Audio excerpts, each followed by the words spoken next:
Hello friends, MSc Second Analytical Chemistry, CCTP 7, that is CHA 390, Section 1st, Electroanalytical Technique, and from that already I have explained the topic 2nd, voltammetry and polarography. Topic 1st will be, it is a coulometry, it is a 4th lecture on coulometry. So already I have explained that there are two types of coulometric methods are there. One is constant current coulometry and second one will be the constant potential coulometry. So today I can explain the coulometer.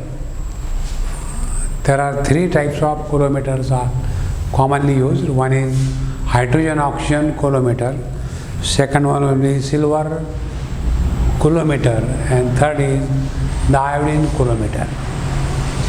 So first I explain hydrogen oxygen coulometer. So before that, what is coulometer? So already I have explained, but just again I can explain. It is a device or vessel or equipment used for measuring quantity of electricity, determining the amount of chemical change brought about by the current. It is a device or vessel that can be used for measuring the quantity of electricity, determining the amount of chemical change brought about by the chemical reaction. So it is a coulometer. There are three types of coulometers are there. One is hydrogen oxygen coulometer, second one will be the silver coulometer, third one will be the iodine coulometer. Mostly the hydrogen oxygen coulometer is commonly used for measuring the amount of chemical change brought about by passing the current. Actually, when you consider oxygen hydrogen coulometer, it is a glass tube is there having length near about 40 centimeter and diameter mostly it is a 20 millimeter. Then 100 ml of mixture of oxygen and water is corresponding to the 500 coulombs. Means if you collect in the tube the 100 ml of O2 and H2, that corresponding to 500 ml of 500 coulombs. So the oxygen and hydrogen mixture is collected at the platinum electrode. Then there is a calibrated glass tube is there. So it is a calibrated flexible glass tube is there. So calibrated tube is there, an electrolysis tube. So it is a electrolysis tube. Then at the bottom platinum electrodes are there, and at the end of this particular electrolysis tube rubber tube is attached, and again rubber tube is attached with the glass tube which is calibrated. Then electrolysis solution is there. So generally potassium sulfate can be used as an electrolyte, or instead of potassium sulfate, sometimes if potassium sulfate is used, then hydrogen and oxygen are liberated. But sometimes instead of using potassium sulfate, hydrogen solution can be used as an electrolyte. If hydrogen is used, then during electrolysis, hydrogen and the nitrogen gas are liberated. So there are two types of electrolytes may be used, and depending upon that, why to generally take them. So electrolysis tube, then movable, vertical. Actually the glass tube is there. Then to record the pressure, barometer is also fitted. So it is a barometer is there. Then if the current is low, then near about 50 milliampere current is there, then negative error is observed. If you use potassium sulfate as a electrolyte, if current is low, near about 50 milliampere, then error is observed. To eliminate this error, instead of using potassium sulfate as a electrolyte, you can use hydrazine solution as electrolyte. And if hydrazine is used as electrolyte, then hydrogen and nitrogen gas are liberated. So actually, if we consider this particular situation, so 100 ml of mixture of hydrogen and oxygen, that corresponding to 500 ml of coulomb, can be collected above the sheets of bright platinum electrodes. Then a calibrated tube is connected to the electrolysis tube. So it is a electrolysis tube. Calibrated tube is connected to the electrolysis tube by length of pressure rubber tube and is moved vertical throughout the distance approximately equal to the length of your electrolysis tube. So it is possible to adjust the pressure of the collected gases to the atmospheric the pressure before the measuring the volume of the gas. So pressure inside the tube and atmospheric pressure should be equal before the measuring the volume of the gas that is liberated by the electrolysis of either potassium sulfate or electrolysis of, if you use hydrazine solution.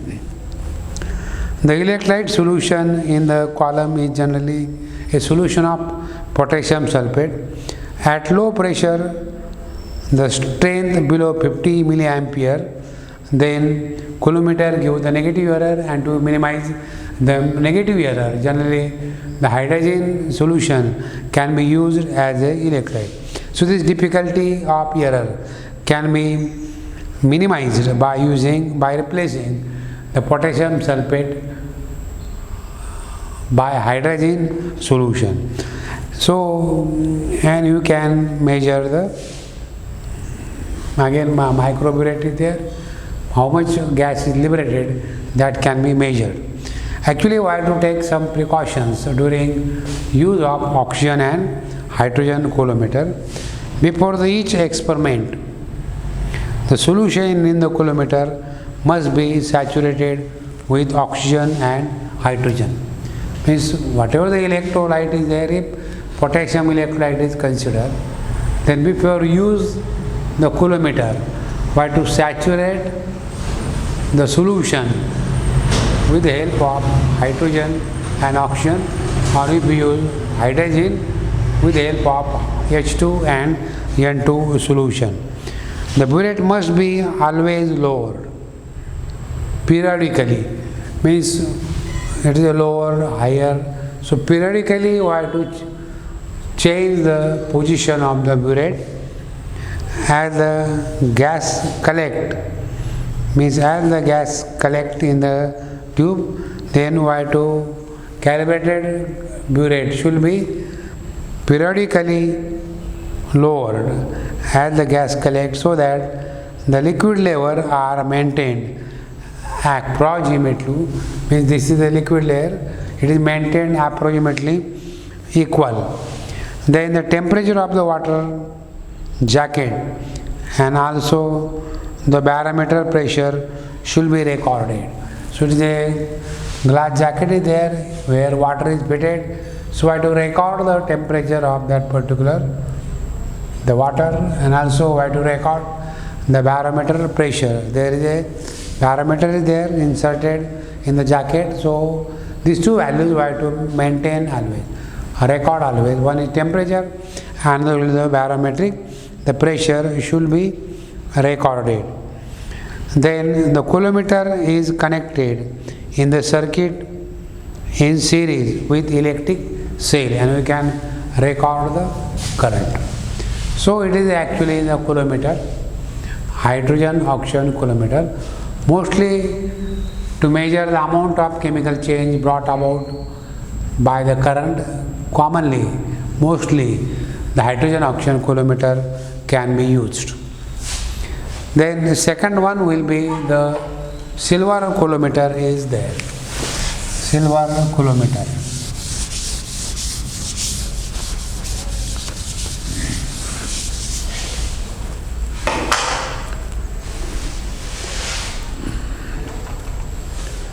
So silver coulometer.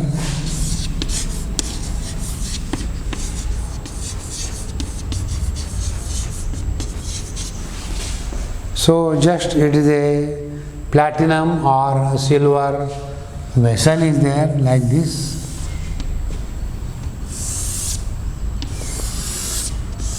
So it is a platinum or silver vessel is there. Then at the center silver rod is there. So it is a silver rod. So like this silver rod is there, and in this particular vessel silver nitrate solution is filled. So it is a silver or platinum vessel. It is silver rod. It is silver nitrate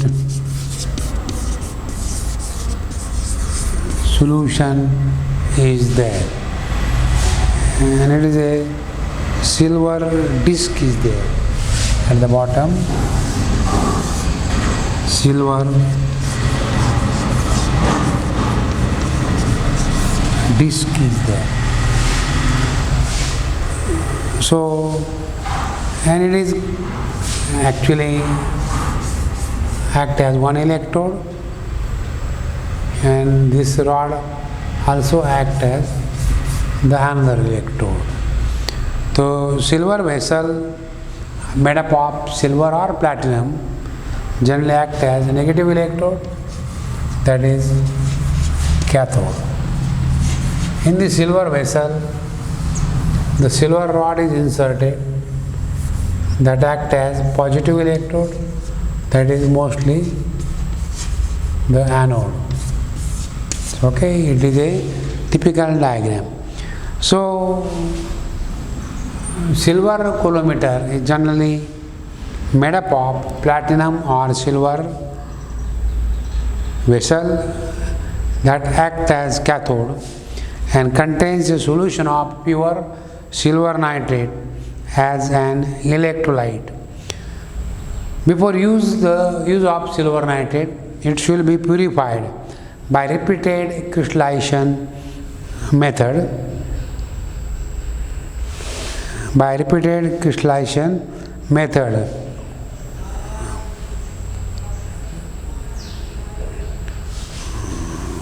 Then silver solution used for the actual measurement should contain between 10 to 20 gram of silver in 100 ml of water.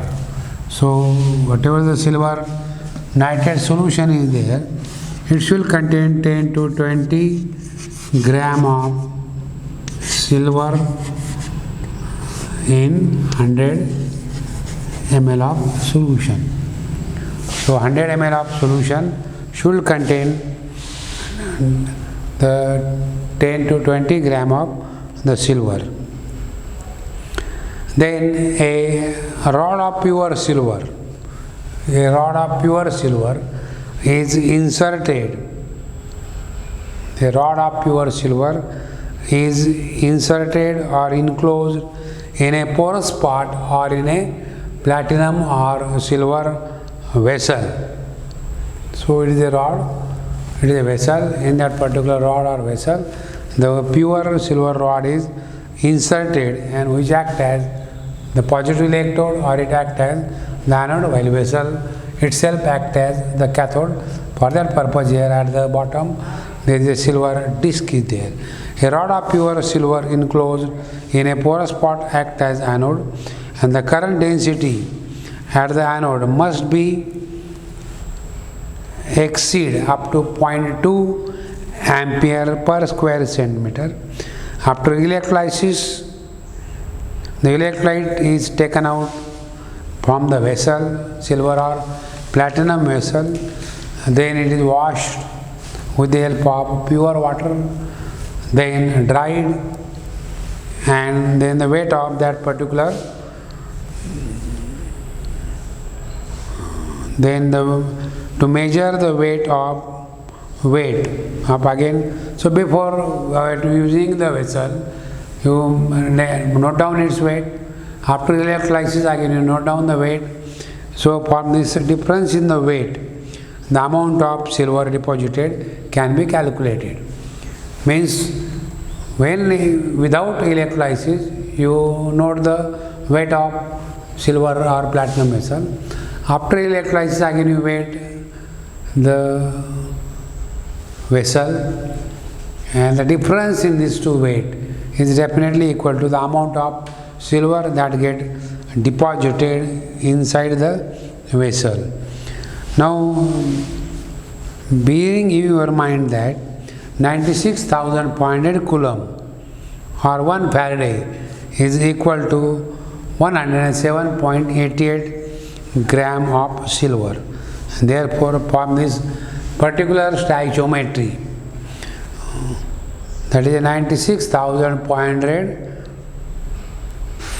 coulomb or 1 Faraday is equal to 107.88 gram of silver. So from this particular stoichiometry we can find out the quantity of electricity that passes through the solution. So it is actually rarely used silver coulometer, but simple in the operating system. I can again explain. The silver coulometer is made up of platinum or silver vessel which act as cathode and contains a solution of a pure silver nitrate as an electrolyte. The silver nitrate solution used as electrolyte should be purified, and it can be purified by repeated crystallization the method. Then at the center of this particular vessel, the pure silver rod is inserted, which act as anode or which act as the positive electrode. Then a rod of pure silver enclosed in a porous spot act as anode. The current density at the anode must be not exceed than 0.2 ampere per square inch centimeter. After the electrolysis, the electrolyte is taken out from the platinum vessel. It is washed with the help of pure distilled water, and measure the weight of, after drying you measure the weight of silver deposited. Now bearing your mind that 96,400 coulomb is equal to 1 Faraday and is equal to 107.88 gram of the silver. So by using this stoichiometry we can calculate definitely the quantity of electricity that passes through the silver coulometer. So it is a second type of coulometer, that is a silver coulometer is there. Then third type of coulometer will be iodine coulometer. You remember that mostly hydrogen oxygen coulometer is used. It is cheaper. Then third one will be the iodine coulometer. It is a iodine coulometer is there. Actually, iodine coulometer consists of reducing iodine as the electrolyte which act as platinum electrode.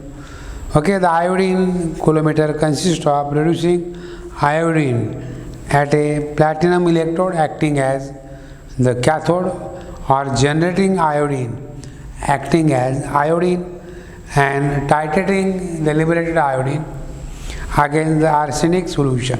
So we get again the quantity of iodine generated, and from that we can calculate how much iodine can be electrolyzed, how much quantity of electricity can be required.